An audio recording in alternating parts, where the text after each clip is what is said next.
Pernikahan yang tak diinginkan. Bab.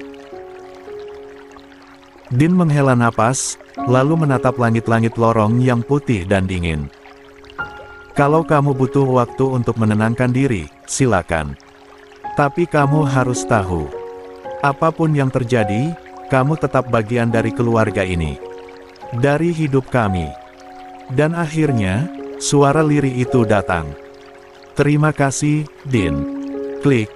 Sambungan terputus. Din menatap layar yang kini kembali gelap.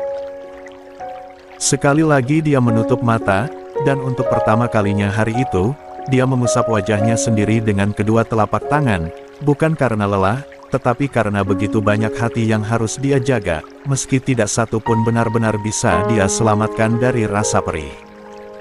Semoga saja jawabanku tidak salah. Davian benar-benar menikahi Shiva dan Alea. Dia terdiam sejenak, seraya menghela napas berat. Dia bisa menemukan pria pengganti Davi, yang jauh lebih baik dan bisa menuntun Alea, katanya lirih. 33. Langit Singapura tampak mendung. Awan menggantung berat seperti turut merasakan sesak yang mengunci dada seorang wanita yang berdiri di rooftop rumah sakit itu.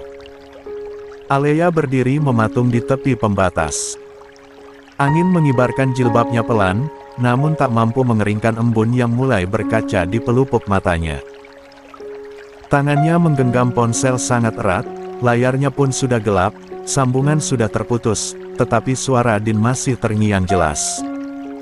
Sepertinya, ia, Al, dan mungkin akan menikah dalam waktu dekat. Kalimat itu menancap sangat dalam, mengiris hatinya bak sembilu. Pelan-pelan, tangan Alea berpindah ke dada. Menekan pelan bagian yang terasa begitu nyeri seolah ada yang retak, tetapi tak berdarah. Wajahnya menegang, matanya mulai basah, namun belum ada satupun air mata jatuh. Hanya sunyi. Sunyi yang membuat deru napasnya sendiri terdengar seperti gemuruh badai dalam dada. Lalu, sesak itu tak bisa lagi dibendung. Alea terjongkok. Bahunya mulai bergetar, dan napasnya memendek, tersengal seperti orang yang kehilangan udara. Tangannya masih di dada, mencengkeram kuat kain blus kerjanya, seolah berharap bisa meredam rasa sakit yang tak terlihat. Dan akhirnya, tangis itu pecah. Isak yang tertahan sejak tadi akhirnya lolos dalam hela yang menyayat. Tak ada suara selain rintihan lirih yang pecah di antara tiupan angin tinggi. Tak ada siapa-siapa, hanya dia dan luka yang tak punya tempat pulang. Davian, bisiknya, nyaris tak terdengar. Nama yang dulu dia sebut dengan penuh harap, kini terasa asing namun tetap menyakitkan. Dialah pria yang dulu mengejarnya, yang berjanji akan menjadi rumah, menambal luka masa lalu, dan mencintainya dengan utuh. Pria yang berkata bahwa hidup bersamanya akan menjadi awal yang baru, bukan kelanjutan dari kegagalan. Namun kini, pria itu akan menyebut nama wanita lain saat ijab kabul. Bukan dirinya. Siapa wanita yang seberuntung itu? Alea bertanya dalam hati, meski tahu tak ada jawaban yang dia butuhkan. Karena yang dia cari bukan siapa wanita itu, tetapi kenapa bukan dirinya. Isaknya makin dalam, luruh, menyesakkan. Luka yang lama terbuka lagi, ditambah luka yang baru. Tuhan, apakah memang aku tak pantas untuk dicintai? Alea memeluk lututnya, menggigil, bukan karena dingin, tetapi karena kehilangan harapan yang selama ini dia peluk erat-erat. Dia bukan wanita lemah. Namun kali ini, dia tak bisa berpura-pura kuat. Waktu berlalu. Entah sudah berapa lama Alea menangis di rooftop itu. Isaknya telah mereda, meski napasnya masih tersendat-sendat. Kini dia duduk bersandar di dinding pembatas, lutut terlipat, wajah menunduk lelah. Matanya sembab, merah, dan basah. Namun tak ada lagi air mata yang tersisa. Hanya sisa-sisa luka yang masih terasa hangat di dada. Angin sore menyapu lembut wajahnya. Dia mengangkat kepala perlahan, menatap langit yang mulai meredup. Pandangannya kosong, sebelum akhirnya senyum tipis mengambang di sudut bibirnya. Bukan senyum bahagia, namun senyum getir. Senyum orang yang akhirnya menerima bahwa tidak semua yang dia doakan akan menjadi takdirnya. 34. Pelan-pelan, dia meraih ponselnya yang tergeletak di lantai, sedikit berdebu karena lama dibiarkan begitu saja. Jari-jarinya menggenggam ponsel itu dengan gemetar, sebelum perlahan membuka layar, membuka kontak yang dia masukkan ke dalam ponselnya saat itu, Davian. Kontak yang masih sama seperti dulu. Dia menatap nama itu cukup lama. Matanya menajam, lalu melembut. Ada ragu di sana, ada kenangan, ada luka yang baru saja dibuka kembali. Namun yang paling kuat di antara semuanya, adalah niat untuk menutup pintu yang telah lama retak. Pelan-pelan, dia menggerakkan jarinya ke kanan atas. Menekan ikon titik 3. Lalu memilih fitur itu. Blokir. Tombol yang dulu pernah dia tekan saat pertama kali memutuskan untuk menjauh dari Davian dan menyembuhkan diri sendiri. Tombol yang sempat dia buka kembali ketika harapan mulai tumbuh. Dan kini, dia tekan lagi. Kali ini, mungkin untuk selamanya. Layar menampilkan tulisan. Anda yakin ingin memblokir kontak ini? Alea menatap layar sejenak, sebelum akhirnya mengangguk kecil pada dirinya sendiri, dan menekan ya. Klik. Semua sunyi. Namun, di dalam diam itu, ada sesuatu yang selesai. Tak sepenuhnya sembuh, tetapi setidaknya, tak lagi menggantung. Alea menyandarkan kepalanya ke dinding, menatap langit senja yang mulai jingga. Terima kasih. Sudah pernah membuatku bahagia, meski sebentar, gumamnya lirih. Dan maaf. Karena aku sempat berharap terlalu banyak. Dia menarik napas panjang, lalu menutup mata. Kini saatnya benar-benar melangkah, tanpa Davian atau siapapun orang di masa lalunya. Hanya dirinya, dan calon anaknya yang akan lahir. Langit di Kairo mulai menggelap ketika Davian kembali ke asrama. Kemejanya masih basah oleh wudhu, rambutnya sedikit lembab, namun tak ada kesegaran di wajahnya. Justru sorot matanya tampak sayu dan letih-letih secara fisik, juga batin. Langkahnya masuk ke dalam asrama terasa berat, seolah setiap langkah menyisakan beban. Baik dirinya, dan Emir, keduanya sama-sama lelah. Davian meletakkan tas kecilnya ke lantai. Tak langsung duduk, dia hanya berdiri di tengah ruangan, menatap kosong. Apa yang harus aku lakukan, Mir? Gumamnya dengan nada lelah, tetapi masih terdengar suara oleh Emir. Cari tahu, balas Emir cepat. Kita tidak bisa berasumsi, apalagi pihak polisi belum memberikan keterangan apapun. Davian menghela napas berat. Apa pihak kampus akan datang ke rumah Fatimah? Seharusnya datang, sih. Institusi ini makin jelek, kalau sampai mereka tutup mata. Emir tak langsung menjawab. Lebih dulu dia mengecek grup Al-Azhar di Telegram. Sebelum akhirnya dia kembali menatap Davian yang masih berdiri di tengah ruangan. Informasi dari para aktivis teman dekat Fatimah, pihak fakultas juga akan datang besok ke rumah Fatimah, tapi cuma untuk formalitas. Davian hanya mendengus, sinis. Formalitas, ya. Seperti biasa. Kalau bukan karena media lokal sudah mulai menyoroti kasus ini, mungkin mereka gak akan peduli sama sekali. Dia akhirnya duduk di depan Emir, menyandarkan tubuh ke lemari kecil di sampingnya. Mereka terdiam. 35. Beberapa detik, hanya deru napas dan denting waktu yang terdengar. Mir, ucap Davian pelan, menurut kamu, dia bunuh diri.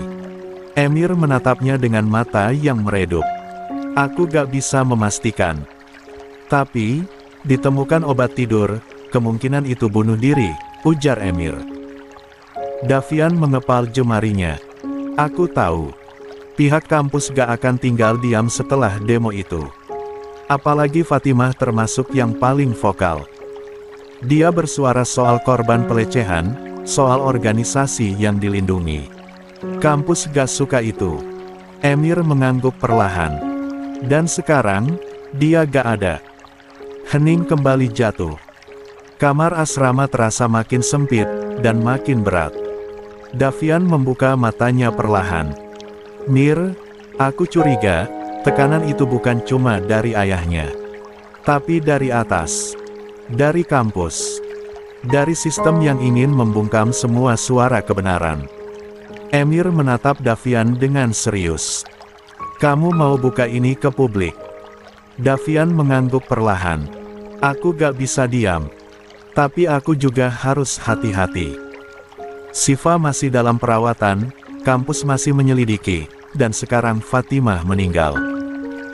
Kalau aku gegabah, bisa-bisa mereka nutup semuanya, bersih. Dan aku dianggap provokator. Emir mendekat, menepuk bahu Davian. Kalau kamu bergerak, aku ikut. Tapi rencanakan dengan matang. Kita harus punya bukti. Jangan pakai emosi. Davian menatap sahabatnya itu. Matanya merah, bukan karena tangis, tetapi karena amarah yang dia tahan sejak pagi. Fatimah gak boleh mati sia-sia, Mir. Siva gak boleh kehilangan harapan. Emir mengangguk mantap. Aku selalu ada di belakangmu, Dav. Malam semakin larut, tubuhnya cukup lelah. Davian memilih istirahat lebih dulu sebelum esok pagi dia harus menyelidiki kasus Fatimah. Untuk Siva, dia tahu kakaknya pasti menjaga, tanpa dia minta sekalipun. Ponsel miliknya tergeletak begitu saja di meja belajar kecil, layar tak menyala, namun diam-diam penuh dengan notifikasi, deretan pesan dan panggilan tak terjawab dari Din. Sementara itu, di sebuah rumah sakit yang letaknya tak jauh dari pusat kota, kesunyian lain juga bergelayut di lantai rawat inap. Di sana, Din masih duduk di kursi tunggu panjang, tepat di depan pintu kamar rawat Siva. Kemejanya kusut, wajahnya lelah, namun tak ada niat untuk pergi. Dia hanya duduk, punggungnya sedikit membungkuk, tangan menyatukan jemari seperti tengah merapal doa. Sesekali dia menatap jam tangan, lalu menatap pintu ruangan seolah berharap sesuatu, namun tak pernah dia ketuk atau buka. Dia tahu, Siva sudah sadar. Perawat tadi mengatakan kondisinya sudah membaik, hanya masih harus dalam pengawasan karena tekanan emosional yang tinggi. Namun, tetap saja, Din tak melangkah masuk. Bukan karena tak peduli. Justru karena terlalu peduli, maka dia memilih menjaga jarak. Dia hanya ingin menjaga adab. Sebagai seorang suami dari wanita lain, sebagai pengacara, dan terlebih lagi sebagai seorang muslim yang tahu batas. Dia sadar, kedekatannya dengan Siva saat ini bisa menimbulkan banyak persepsi keliru, baik di mata manusia, maupun di hadapan Tuhannya. Matanya melirik ponsel di genggaman, lalu mengetik satu pesan lagi ke adiknya. Dav, aku di rumah sakit sejak sore. Siva sudah sadar. Kita perlu bicara. Segera hubungi aku begitu kamu baca pesan ini. Dia menekan tombol kirim, lalu kembali menyandarkan punggung, menatap langit-langit rumah sakit yang putih dan dingin.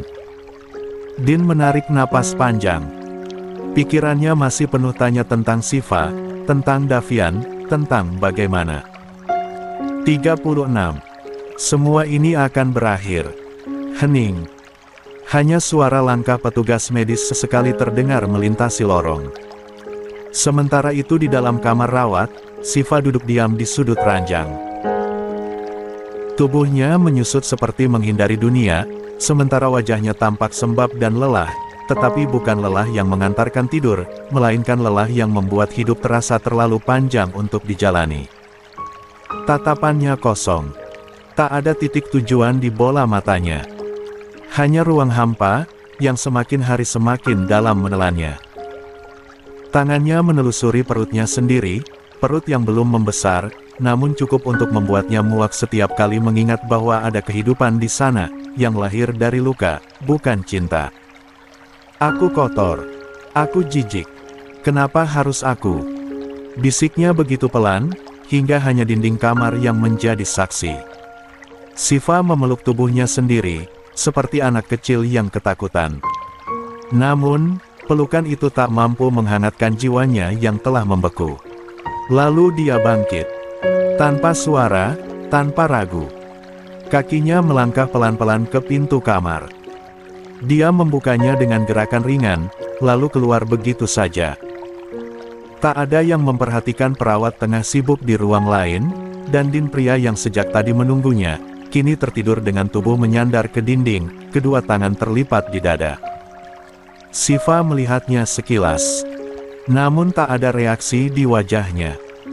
Dia hanya memandang, lalu mengalihkan tatapannya. Melangkah menjauh. Tidak cepat, tidak lambat. Seperti orang yang sudah tahu kemana arah akhirnya. Jam sudah menunjukkan pukul 1:30 malam, rumah sakit swasta ini, tak begitu besar, tak juga kecil. Dia menyusuri lorong rumah sakit dengan kepala tertunduk. Aroma antiseptik dan kesunyian semakin menyesakkan dadanya. Hingga akhirnya dia tiba di pintu keluar. Seorang petugas malam melihatnya, namun tidak mencurigainya. Dia tampak seperti pasien biasa yang sekadar ingin menghirup udara segar. Namun langkah Siva tak berhenti di trotoar rumah sakit. Dia terus berjalan, menyusuri jalanan kota yang sepi. Lampu jalan redup menerangi aspal. Mobil nyaris tak ada. Hanya angin malam yang menyentuh wajahnya dengan dingin. Dan di sanalah, Siva berdiri. Di pinggir jalan raya yang mulai menanjak menuju jembatan penyeberangan. Angin lebih kencang di sini. Rambutnya keluar dari balik jilbab yang tak dia rapikan. Matanya menatap jalanan kosong di bawah sana, terlalu lama. Kalau aku mati, semuanya selesai. 37. Suara langkah cepat dan suara roda troli obat yang melintasi koridor rumah sakit membangunkan Din dari tidurnya yang tak seberapa. Dia bergeming sebentar, masih memulihkan kesadaran dari posisi duduk yang kaku dan pegal. Namun suara seorang perawat wanita yang tergesa-gesa ke arahnya membuat tubuhnya segera berjengkit. "Maaf, Pak," ujar sang perawat dengan wajah tegang. "Pasien atas nama Siva tidak ada di dalam kamarnya." Din sontak berdiri. Matanya terbuka lebar, wajahnya berubah panik seketika. "Apa maksud Anda?" tanyanya cepat. "Baru beberapa jam lalu dia dipindahkan ke kamar ini." "Saya baru masuk shift malam, Pak.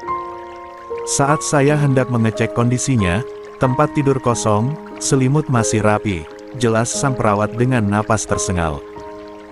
Tanpa menjawab, Din langsung melangkah cepat menuju kamar rawat Siva. Kakinya nyaris berlari di sepanjang lorong. Pintu kamar didorongnya terbuka dengan kasar, dan benar saja. Ruangan itu kosong. Ranjang belum terpakai. Tak ada Siva. Tak ada tanda-tanda keberadaan seorang pasien. Din memutar tubuhnya, menatap perawat dengan wajah tegang. "Kapan terakhir kali pasien diperiksa?" Perawat itu menggeleng. "Laporannya dari shift sebelumnya, sekitar jam 10 malam, dan saya baru saja kembali mengecek, Pak. Saya kira pasien sedang dibawa keluar untuk keperluan medis. Tapi saya cek, tidak ada catatan apapun." Din menahan napas. Pikirannya berputar liar. Siva sedang dalam kondisi tidak stabil, dia tahu itu. Dan sekarang, hilang. Tengah malam. Tanpa banyak tanya lagi, Din bergegas. Langkahnya cepat menyusuri koridor, membuka setiap pintu, memeriksa setiap sudut. Dia sempat memanggil petugas keamanan rumah sakit yang kebetulan berjaga di depan lobi. "Apakah Anda melihat pasien perempuan muda mengenakan baju rumah sakit? Berhijab?" tanyanya. Petugas itu mengerutkan dahi. "Tadi sempat melihat seseorang berjalan keluar. Saya kira keluarga pasien." Din nyaris membentak, tetapi menahan diri. Dia kembali melangkah kali ini keluar dari gedung. Udara malam langsung menyerang wajahnya. Dingin dan tajam. Tapi Din tak peduli, matanya menyapu jalanan depan rumah sakit. Kosong. Tak ada Siva. Napas tenang, Din. Pakai logika. Dia tak mungkin pergi jauh, gumamnya sambil menarik napas berat. Namun dalam hatinya, rasa was-was makin menggumpal. Siva bukan pergi untuk menghirup udara segar, bukan sekadar berjalan, dia sedang dalam fase menolak hidup, dan Din tahu itu. Dia menoleh ke kanan, lalu ke kiri, kemudian mulai berlari kecil menyusuri jalan setapak yang mengarah ke sisi luar rumah sakit, berharap satu hal. Semoga dia belum terlambat. Langkah kaki Din mulai melemah. Keringat dingin mengalir di pelipisnya, walau udara malam masih terasa menusuk. Detak jantungnya berdetak tak beraturan, makin liar saat dia melihat keramaian pertama di tengah jalan. Kendaraan berhenti, orang-orang berkerumun, beberapa terlihat mengangkat ponsel, mungkin merekam, mungkin menelepon. 38. Ya Allah. Jangan. Gumam Din di antara napasnya yang tertahan. Dia mempercepat angka, lalu membelah kerumunan dengan gugup. Maaf, izin. Afwan, Afwan, katanya dalam bahasa Arab seadanya. Begitu sampai di tengah, matanya langsung menangkap seorang pria yang tergeletak bersimbah darah, di sampingnya sepeda motor yang ringsek. Din sontak memejamkan mata, sejenak menahan napas sambil menyentuh dada kirinya. Bukan dia. Bukan dia. Lirihnya, sebelum cepat-cepat mundur dan keluar dari kerumunan. Dia mengusap wajahnya dengan telapak tangan. Namun, Din belum menyerah. Kakinya kembali melangkah, kali ini lebih cepat, lebih gelisah. Setiap langkah seperti dihantui pikiran paling buruk. Matanya menyapu sisi jalan yang remang, mencari-cari sosok Siva. Hingga dari kejauhan, dia kembali melihat keramaian untuk kedua kalinya. Tepat di atas jembatan sungai besar dengan arus deras yang menghantam tiang-tiang penyangga seperti amukan alam. Din menajamkan pandangan. Orang-orang terlihat mengerubungi sisi pagar jembatan, beberapa berseru dalam bahasa Arab yang cepat, panik. Jantung Din mencelus. Siva. Tanpa pikir panjang, Din berlari. Napasnya memburu, sepatu menghantam aspal basah sisa hujan malam. Kemejanya mengepak di udara, tetapi dia tak peduli. Semakin dekat, suara-suara panik mulai terdengar. Tazir. La takrab. Hati-hati. Jangan dekat. Imra. Ah. Turit Antantahiru. Wanita. Dia mau bunuh diri. Din mendorong tubuh-tubuh di depannya. Maaf. Permisi. Maaf, izinkan saya lewat. Dan akhirnya, dia melihatnya. Siva duduk meringkuk di sudut jembatan, memeluk tubuhnya sendiri seperti hendak melindungi diri dari dunia. Jilbabnya berantakan. Rambutnya keluar acak-acakan. Bahunya terguncang oleh tangis yang tak teratur. Histeris. Tubuhnya gemetar hebat. Din membeku sejenak. Tak percaya. Jiwanya seperti pecah melihat sosok adik dari mendiang istrinya berada di titik paling gelap. Namun tak ada waktu untuk terpaku. Dia segera berjongkok di depannya, menunduk agar sejajar. Siva, Siva, ini aku. Din, katanya pelan, nyaris berbisik. Namun, Siva menutup mata erat-erat, mulutnya bergumam panik. Pergi. Jangan sentuh aku. Jangan sentuh aku lagi. Serunya berkali-kali, tangannya memukul udara di sekelilingnya seolah mencoba menyingkirkan sosok-sosok semu. Din hampir tak sanggup bicara. Namun dia bertahan. Siva, dengarkan aku. Ini aku, Kak Din. Bukan orang lain. Kamu aman sekarang. Kamu tidak sendiri. Tangannya tak menyentuh. Dia tetap menjaga jarak. Namun nadanya meneduhkan, lembut, seperti suara seorang ayah yang menenangkan anaknya dari mimpi buruk. Tak ayal, perlahan Siva membuka mata. Pandangan kacau, buram karena air mata. Namun, saat mata itu menangkap wajah Din, tubuhnya sontak bergerak. 39. Kak, Din. Siva berhambur memeluk Din, begitu erat, begitu histeris, seperti seseorang yang baru saja diselamatkan dari tenggelam. Tangisnya meledak, tak terhenti. Din membeku, matanya melebar.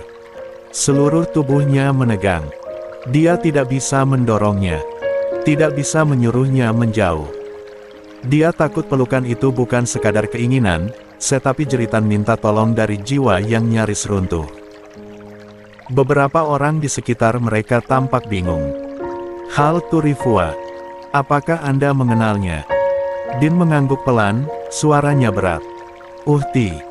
Adikku, jawabnya dengan mata yang mulai berkaca. Orang-orang mengangguk pelan. Beberapa tampak lega. Beberapa lainnya bertepuk pelan, bersyukur wanita itu diselamatkan. Din lantas menunduk, perlahan membisikkan sesuatu di telinga Siva. Tenanglah, ada aku di sini.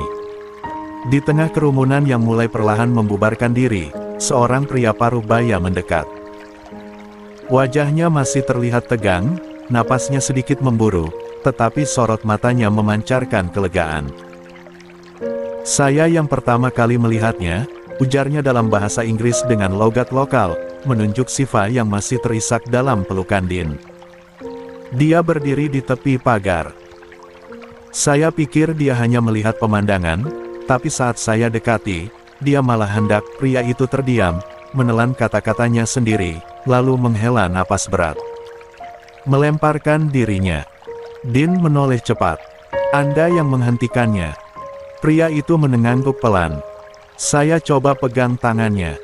Tapi dia justru menjerit ketakutan. Dia menangis. Memukul saya. Saya sempat kebingungan. Orang-orang mulai berdatangan. Ada yang bahkan hampir mengira saya berniat jahat padanya, apalagi saat mereka lihat jilbabnya hampir terlepas. Saya hampir dituduh melecehkan. Din memejamkan mata sesaat. Rasa bersalah dan iba menyelubungi dadanya. Dia menatap pria itu dengan tulus, lalu menunduk ringan sebagai tanda hormat. Saya minta maaf, Pak.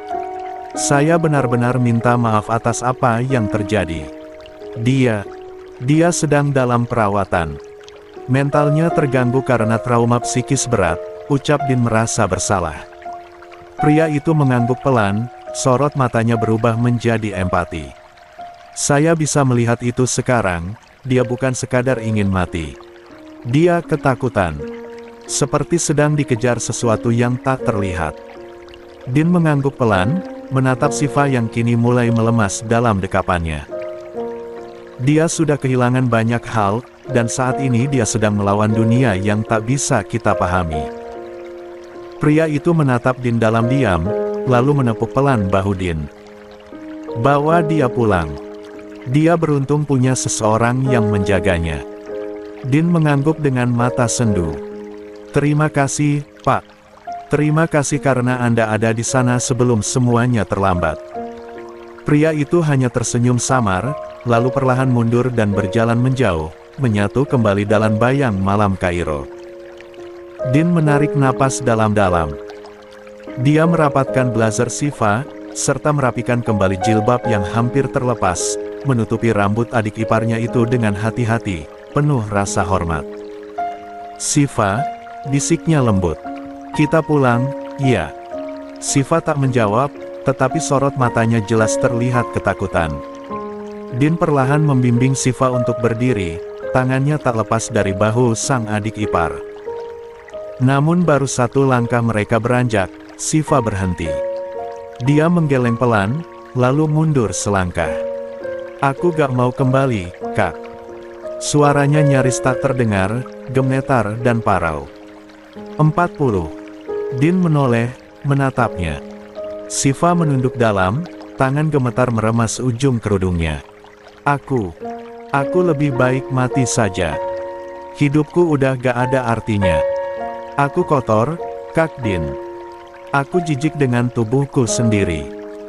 Aku gak pantas hidup, apalagi punya anak dari hasil nista itu. Air mata kembali mengalir deras di wajah Siva.